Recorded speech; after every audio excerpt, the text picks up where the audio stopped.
Donc, bienvenue à cette dernière présentation pour la conférence où nous allons parler d'autoscaling dans Kubernetes. Donc, je suis David Ben, je travaille chez Datadog. Alors, très rapidement, Datadog, c'est quoi? C'est une solution SaaS pour l'observabilité des systèmes. Quand je dis système, ça va de l'infrastructure à vos applications en passant par le network et les services.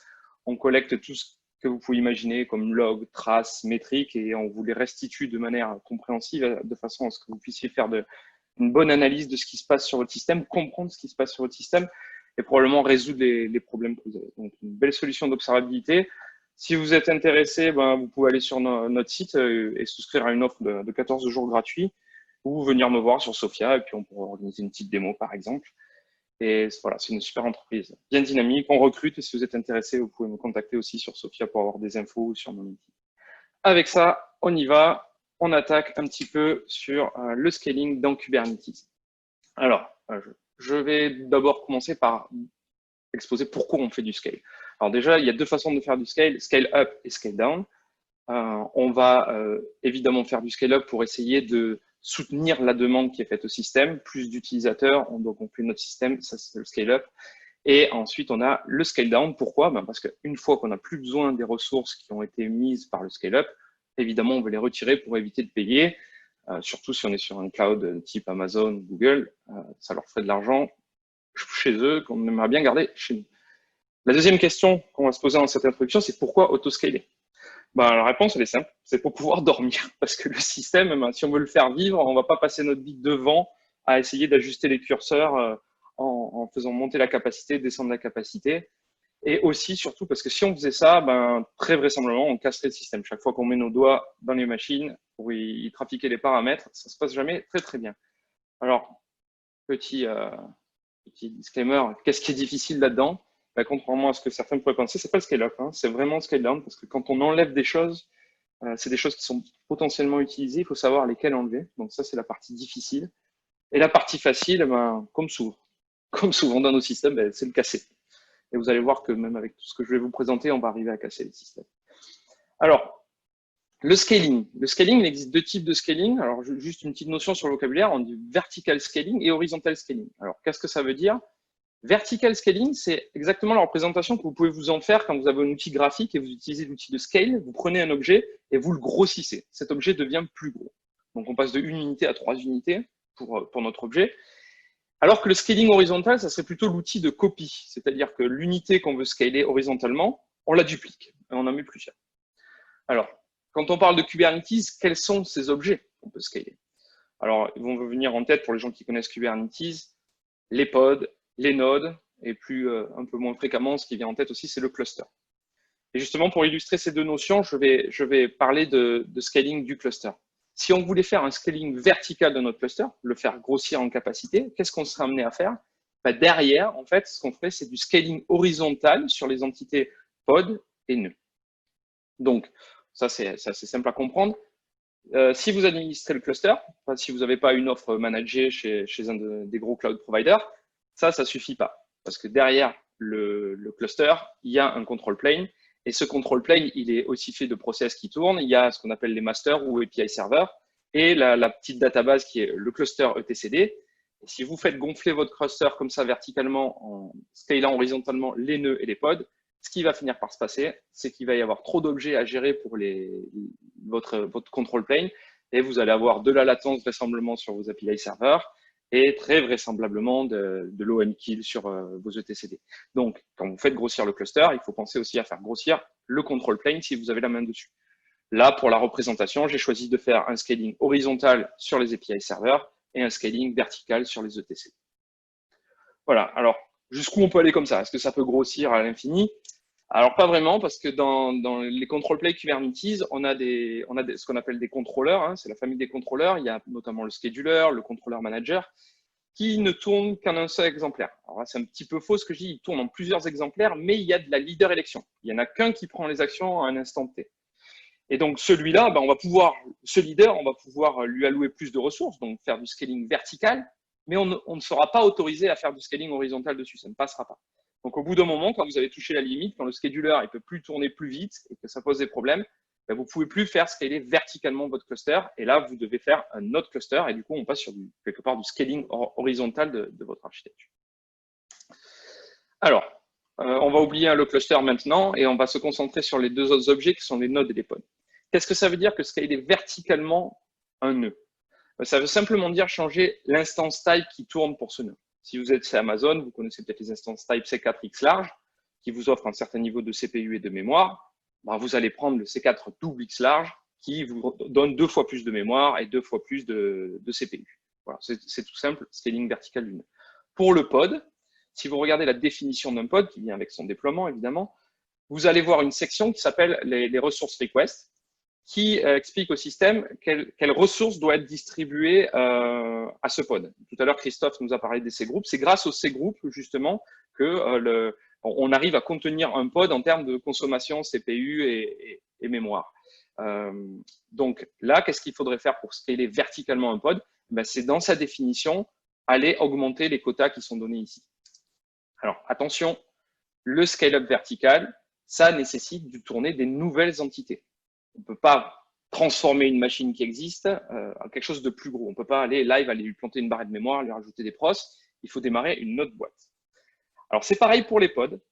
Alors là, les puristes pourraient dire, ah ouais, mais les C-groupes, normalement, on peut tuner live ce qui est associé au process. Oui, sauf que dans Kubernetes, pour des raisons qui sont liées au scheduling des pods sur les machines, cette donnée-là, on ne peut pas la modifier une fois que le pod est lancé. Donc, il vous faudra redémarrer un autre pod. Donc, si on veut scaler verticalement une entité, dans Kube, une de ces entités, on doit la redémarrer. Alors, comment on fait du scaling vertical de pod dans Kubernetes? Alors, il y a ce qu'on appelle le Vertical Pod Autoscaler, aussi abrégé VPA. Alors, en quoi ça consiste? Sur la partie droite de l'écran, vous imaginez votre application qui tourne dans son namespace, avec votre déploiement qui met en place des pods qui tournent. Donc, c'est les mêmes pods qui ont été présentés, par exemple, par Armel tout à l'heure sur son Kubeflow, il y a des pods. Et on va accoler à notre application un petit objet custom qui s'appelle le VPA. Et dans le control plane, on va faire tourner 3 autres contrôleurs. Ils tournent avec le control plane, il suffit de les activer, qui sont le recommander, l'admission et l'updater. Chacun, ils ont des rôles différents. Le recommander, lui, ce qu'il va faire, c'est qu'il va, à travers le metric server, qui fait aussi partie du control plane, collecter les données historiques de consommation CPU et mémoire de vos pods et, avec une certaine algorithmique, proposer une recommandation de ce qu'aurait dû être la ressource request en termes de CPU et mémoire. Et il écrit cette recommandation dans l'objet qui est ici, qui est aussi, vous pouvez voir son JSON, son YAML, sa définition. Il y a une partie statut où la recommandation va être écrite par le recommander. Donc ça, pour l'instant, c'est juste de la recommandation. C'est ce qu'on appelle le mode aussi dry run, je crois, ou quelque chose comme ça. Mais si on veut aller un petit peu plus loin, si on veut appliquer cette recommandation et faire tourner l'admission et l'updater, l'admission, lui, il va être en charge chaque fois qu'un nouveau pod est créé d'accoler la recommandation sur la définition du pod. On prend la recommandation et on la met dans la définition du pod. On est sûr qu'on tourne avec. Et l'updater, lui, il va regarder le système et il va regarder quels sont les pods qui ne suivent pas la recommandation et il va faire de l'éviction pour qu'ils soient renouvelés. Vous vous rappelez, je vous ai dit qu'il fallait en tourner des nouveaux. Alors, ce VPA, il est natif, il vient avec Kube. Donc, c'est facile à installer. Hein, il n'y a que quelques paramètres à activer. Attention, ça utilise la pod admission. La pod admission, c'est un process par lequel tous les pods qui vont être créés dans votre système vont passer. Si ça se passe mal ici, qu'il est mal configuré ou quoi, vous pouvez mettre votre système entier en PLS. Hein. Donc, attention, chaque fois qu'il y a de l'admission dans un système, ça peut être un petit peu délicat. La recommandation de consommation de request est donnée par container. Il nous faut évidemment des données historiques. Il y a de l'éviction. Alors, s'il y a de l'éviction, il faut que vos applications soient protégées par les pod disruption budget. Ça, c'est ce qui permet de dire combien de pods on a droit d'enlever simultanément dans votre déploiement. Du coup, l'éviction, c'est jamais très, très compatible avec les applications qui sont stateful parce que l'API d'éviction, elle est un peu pauvre aujourd'hui dans Kubernetes et on n'a pas besoin d'interagir avec des opérateurs d'applications stateful pour savoir si oui ou non on peut continuer dans l'éviction. Donc ça, c'est un petit peu compliqué, mais pensez-y, chaque fois qu'il y a de l'éviction, dangereux pour les applications stateful. Ça se configure. Alors, il y a quelques paramètres à configurer dans le VPA, notamment, par exemple, lui donner des marges min et max dans lesquelles on veut qu'il travaille.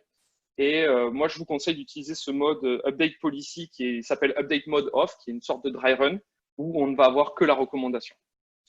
Ça peut être un peu dangereux. Comment on scale verticalement des nœuds? Eh ben, aujourd'hui, il n'y a pas de solution magique et ça va un peu dépendre de comment vous provisionnez votre cluster.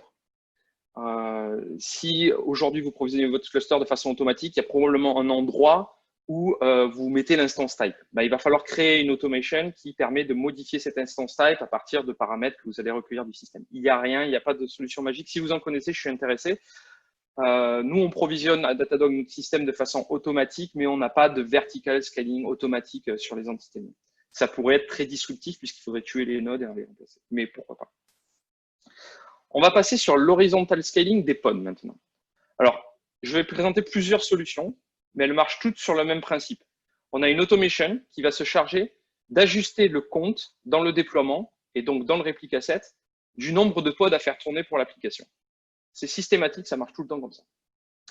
La première, qui vient nativement avec la solution Kubernetes, c'est ce qui s'appelle le HPA, Horizontal Pod Autoscaler.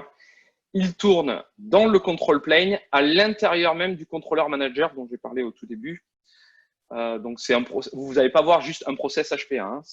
C'est une boucle, une goroutine qui tourne à l'intérieur du controller manager. Et comme je l'expliquais juste dans le slide d'avant, il va se contenter d'updater. Donc, scale, c'est l'action de updater le compte sur le déploiement pour avoir exactement le nombre de pods qu'on veut. Alors, comment il fait ça? Il va aller lire des métriques à travers 3 API que Kubernetes offre, qui s'appellent le metrics k8s.io ou le external metrics k8s.io. Alors, le premier que j'ai cité, généralement, il tape sur le metric server, qui est celui qui vient de base avec Kube. Mais on peut avoir un serveur externe de métriques. Vous imaginez bien qu'à Datadog, on utilise les time series de Datadog. Donc, on profite de l'external metric API pour récupérer des données et alimenter nos HPA quand on utilise l'HPA. Donc, ces systèmes collectent les métriques. Le HPA applique un petit algorithme très simple et update le compte. Alors, quand je dis très simple, c'est complètement linéaire. C'est-à-dire que par rapport à une recommandation d'objectif, typiquement, je veux consommer 80% de ma requête. Donc, j'ai demandé un CPU. Je veux être sûr que mes pods consomment aux alentours de 80% de un CPU en permanence. Sinon, il faut ajuster le compte. Donc là, on a quelque chose de tout à fait linéaire. On a un objet qui tourne, qui est ici à côté de votre application dans le même namespace pour justement décrire quelle est la target et puis quelques autres paramètres qu'on veut associer à l'algorithme de scaling. Notamment, par exemple, des min et des max, pour éviter de sortir de la cage. On peut utiliser différentes sources de métriques, je vous l'ai dit, soit les CPU et les mémoires, mais par exemple, si vous avez Datadog qui tourne, vous pouvez aller récupérer le nombre de requêtes par seconde ou n'importe quoi d'autre qui est disponible sur le système. Il y a d'autres paramètres qui sont disponibles à partir des dernières versions. Donc, 1.18, c'est pour contrôler un petit peu la vélocité du système. C'est ce qu'on appelle les forbidden windows. C'est-à-dire, lorsque vous venez de faire un scale-up ou un scale-down, vous allez vous interdire de prendre une autre action pendant une certaine période de temps. C'est pour assurer un petit peu de stabilité sur le système. Et enfin, il y a un paramètre qui est complètement statique et qui est défini ici au démarrage du controller manager qui s'appelle la tolérance et qui est setée par défaut à 10%. Alors, cette tolérance, elle veut dire quoi? Vous fixez votre target et en fait, le système, il va réagir que si vous sortez de la marge de tolérance autour de cette target 10%. Alors, ça, c'est un vrai problème parce qu'en fonction des targets que vous setez et en fonction des applications, cette marge de tolérance, elle devrait être complètement différente en fonction des applications. Et ça nous a posé un vrai problème à Datadog parce que quand on activait le HPA sur certaines applications, on avait des profils en dents de scie. C'est-à-dire que le HPA, il faisait un scale-up. Dès que la forbidden window était passée, il faisait un scale-down et ainsi de suite.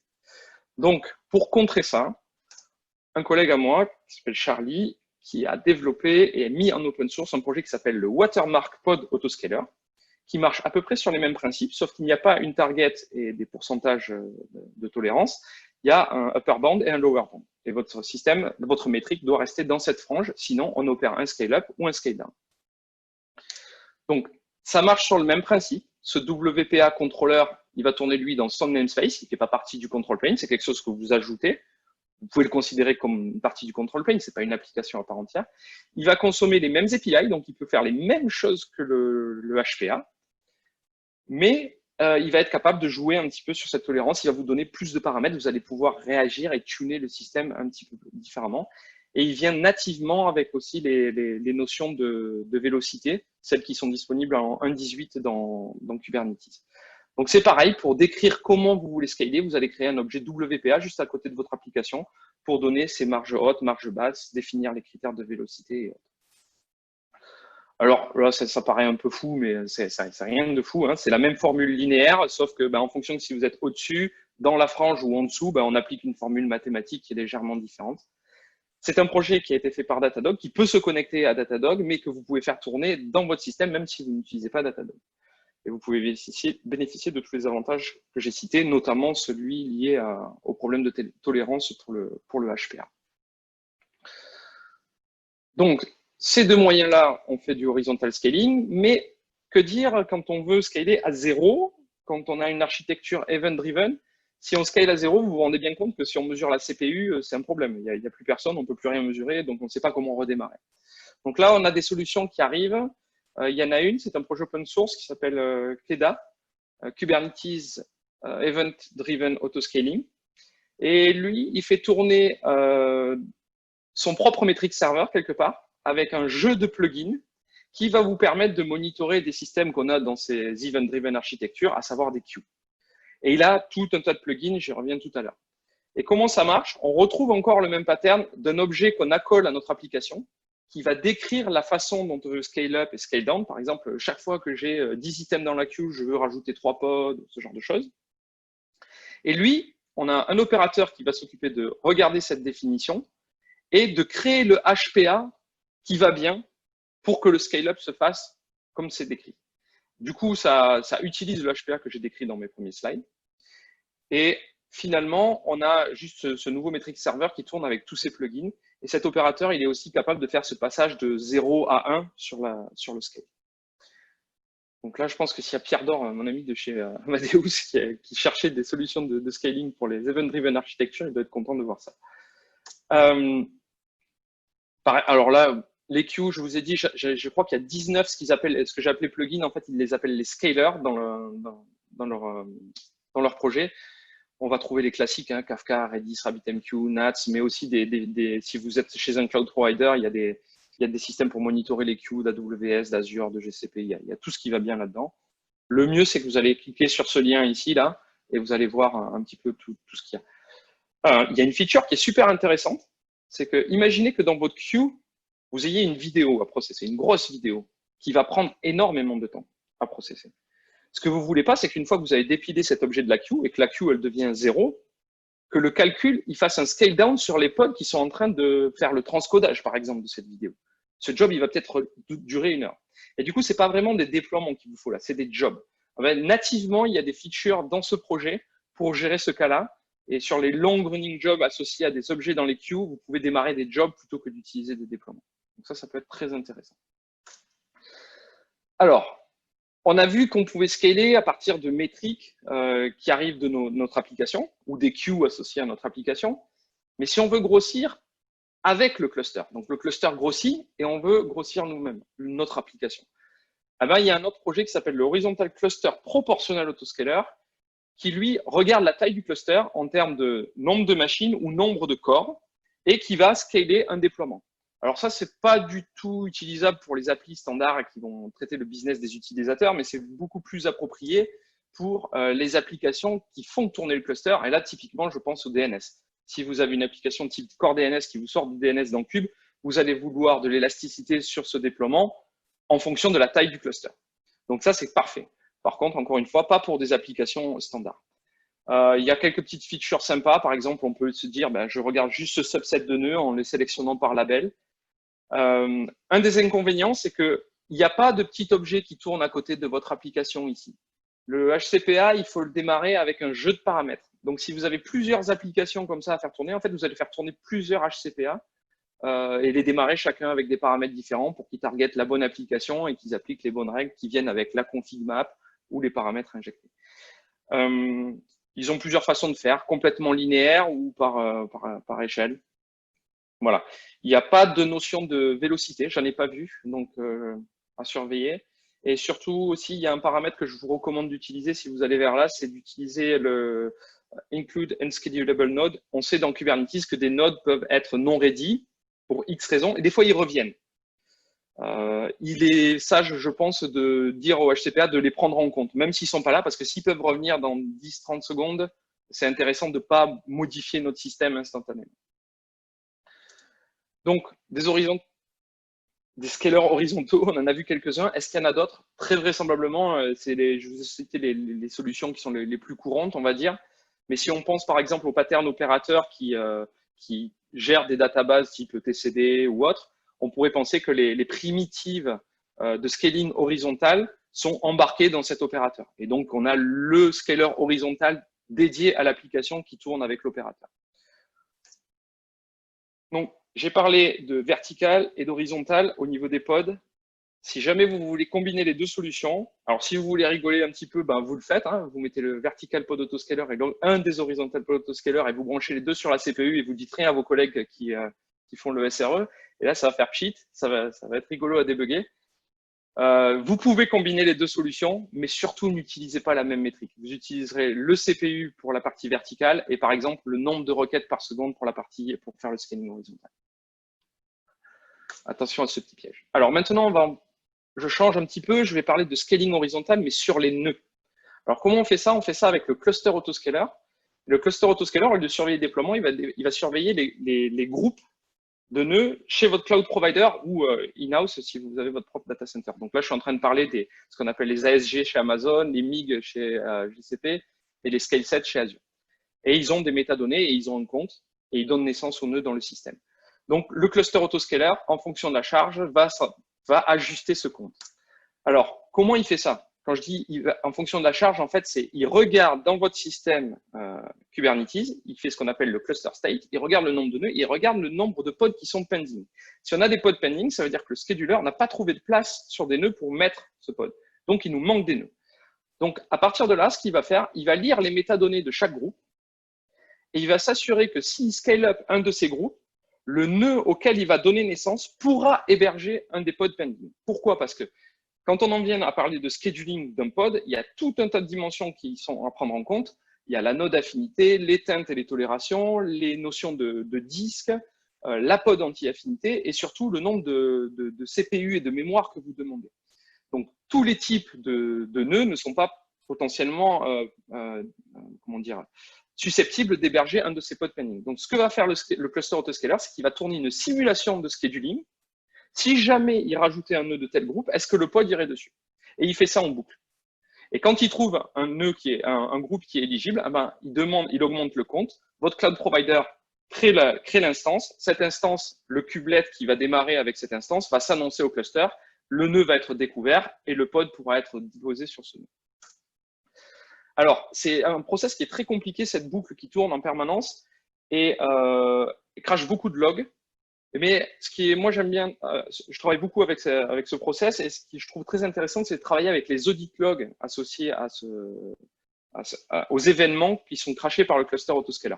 Là, je vous ai mis une vue de ce que donne une vue audit log dans Datadog des événements que j'ai filtrés ici qui sont gérés par le cluster autoscaler. Et là, on voit qu'il nous explique que il n'a pas pu faire de scale-up sur tel groupe, il en a fait un autre ici, là il a fait un scale down et ainsi de suite. Et on a tout un tas d'informations quand on clique, on peut faire un drill down de ce qui se passe parce que les événements sont relativement précis. Alors, on a vu un événement qui s'appelle No Trigger Scale Up. Donc, je suis en train de vous dire que des fois, il dit, il y a un pod pending, mais je ne peux pas faire de scale up. Ouais, ça arrive. Alors, pourquoi? Peut-être parce que le groupe chez le cloud provider, vous avez mis des limites. Vous avez dit, moi, je ne veux pas plus de 100 nœuds associés à ce groupe. Et du coup, si vous êtes déjà à 100, il ne va pas pouvoir faire de scale-up. Ça, c'est assez facile à voir. On le voit de suite dans ces logs-là. Hein, puisqu'ici, vous voyez, par exemple, on voit qu'il est passé de 0 à 1 et il avait un max de 1. Donc là, lui, il n'ira pas plus loin. Par contre, celui du dessus, on ne pouvait aller jusqu'à 256.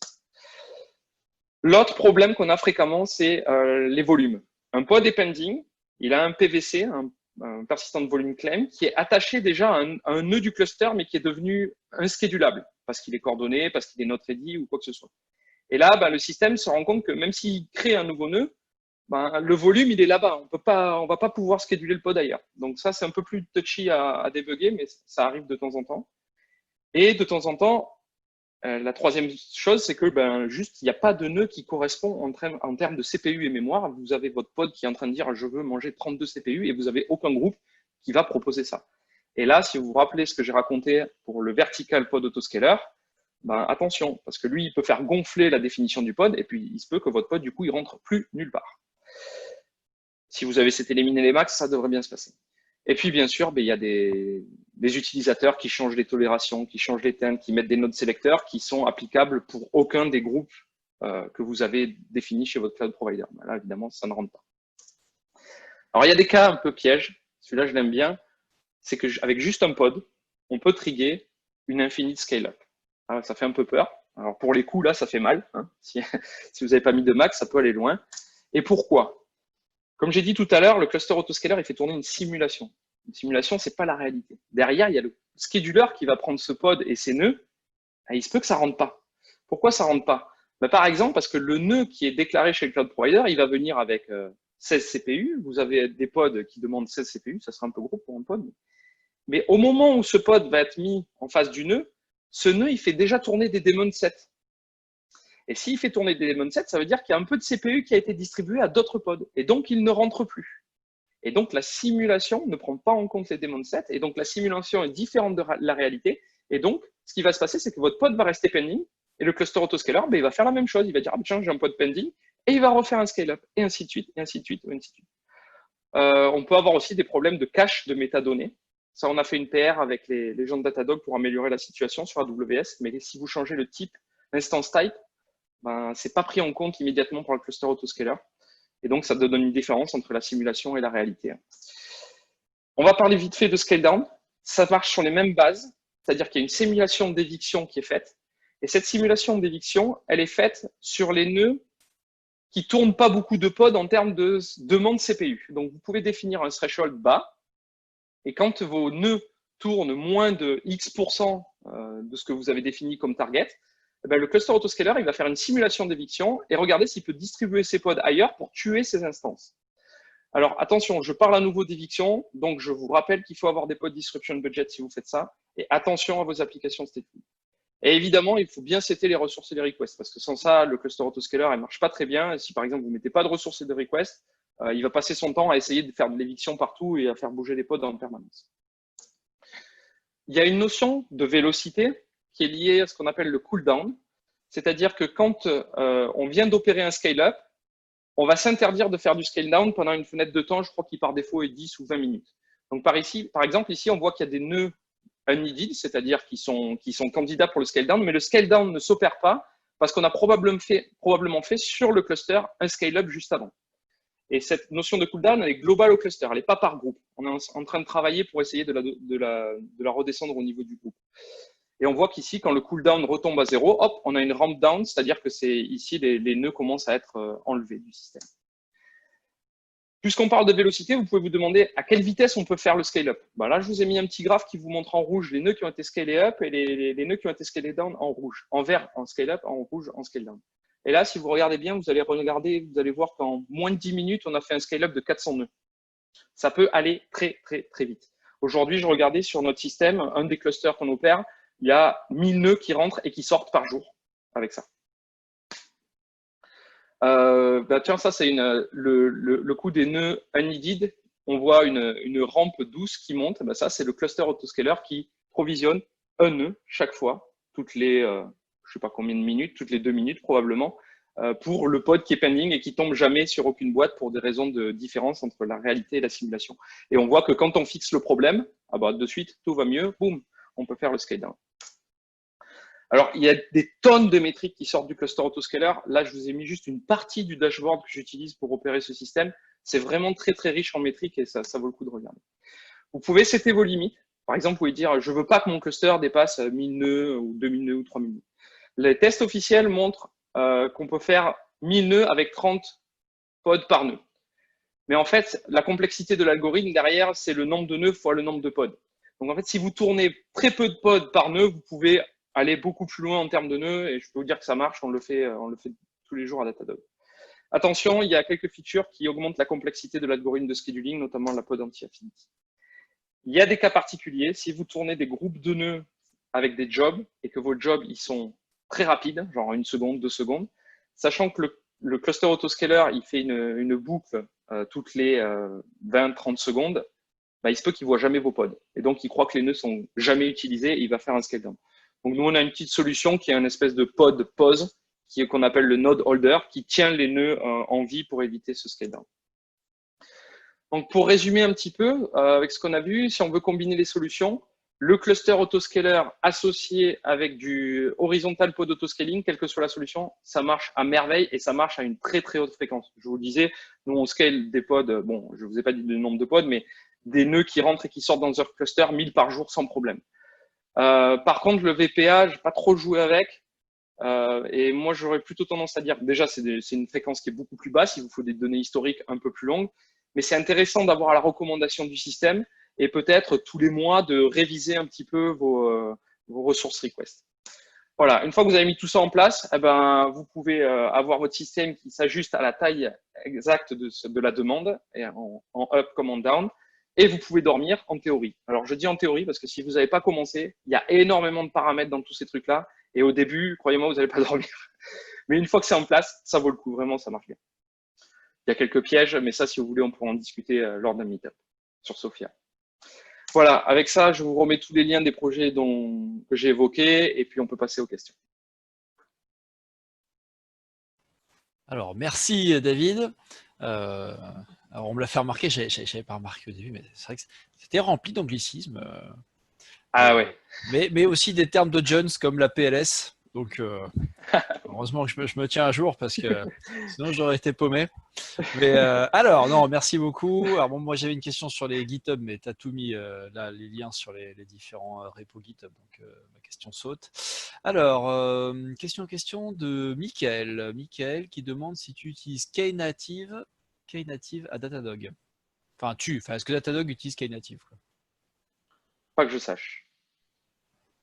Ah voilà, tu fais court. En fait, il n'y a pas eu beaucoup de questions, hein, donc mais,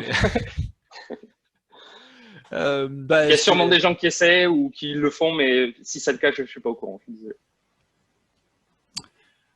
Ok, bah là on a fini les questions, donc de toute façon, là, on est bon.